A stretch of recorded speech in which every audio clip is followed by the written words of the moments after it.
merhaba, ben Yavuz Bolat. Kanalıma hoş geldiniz. Bugün Korsan Koyun'dan Gelidonya Feneri'ne gitmeye karar verdim.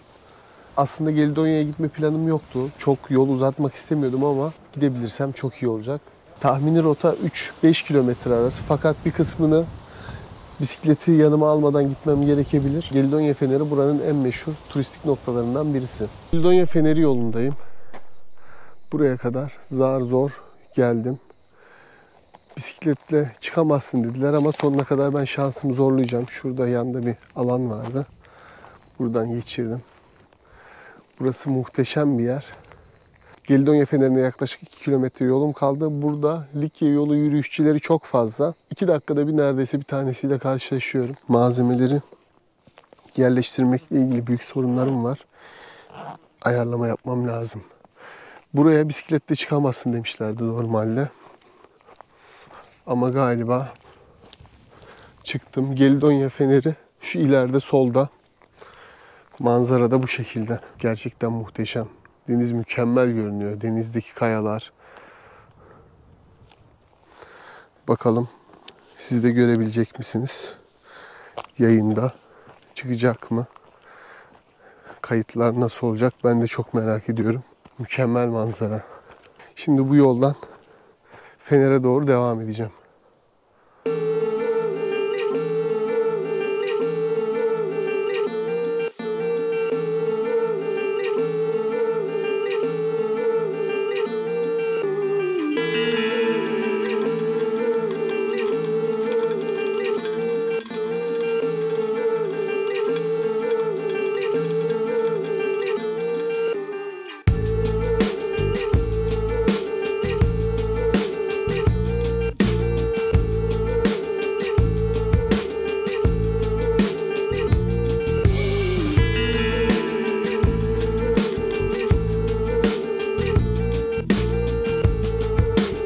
Bu yol Gelidonya Adrasan trekking rotasıymış.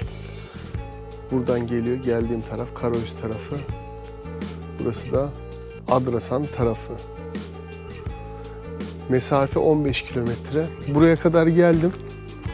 Bundan sonra bisikletle çıkmak istemiyorum. Çok dar yol çünkü düşebilirim. Bisikleti buraya bıraktım, kilitledim. Yine de ne olur ne olmaz. Buradan şimdi Gelidonya Feneri'ne doğru devam edeceğim. Bu yol Adrasan'a gidiyor. Şimdi hemen kaybetmeden rotaya girelim. İnşallah burası da çok uzun değildir. Yol uzadıkça uzuyor gözümde. Yolun her iki tarafı da uçurum ve kayalık, taşlarla dolu. Yol bayağı yordu. Bir tabela daha koymuşlar. İyi ki de koymuşlar çünkü insan yoruldukça paniğe kapılıyor. Yanlış yolda mıyım diye. Tam haritaya bakıyordum ki bu aşağıdaki tabelayı gördüm.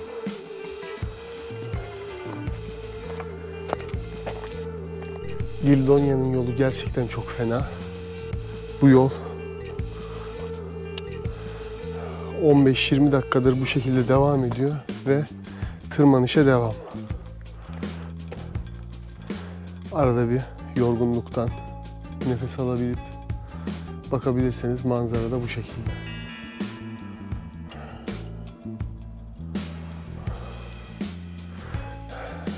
Daha var yolumuz. Sonunda Fener göründü. Hayatımda ilk kez görüyorum ben de. Hep birlikte Gelidonya'ya doğru gidiyoruz. Evet, zirveye geldik. İlk karşımıza çıkan manzara bu.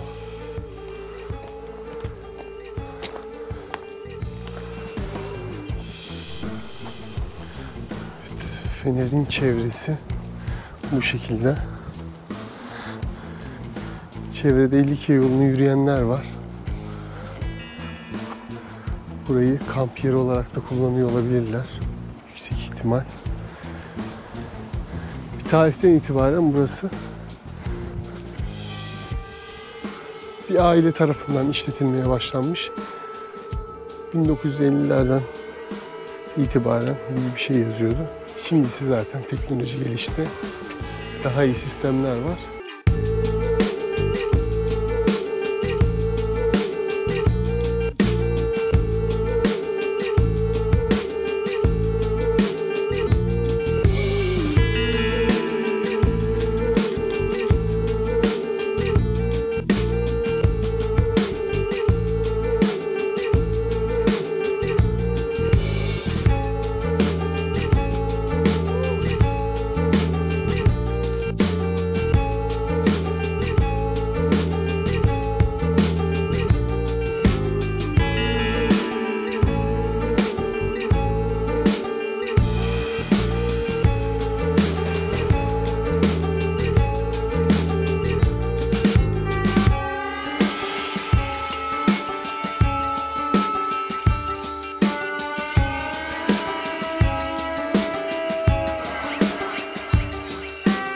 An itibariyle biraz hayal kırıklığı gibi oldu burası. Çünkü ses var mı?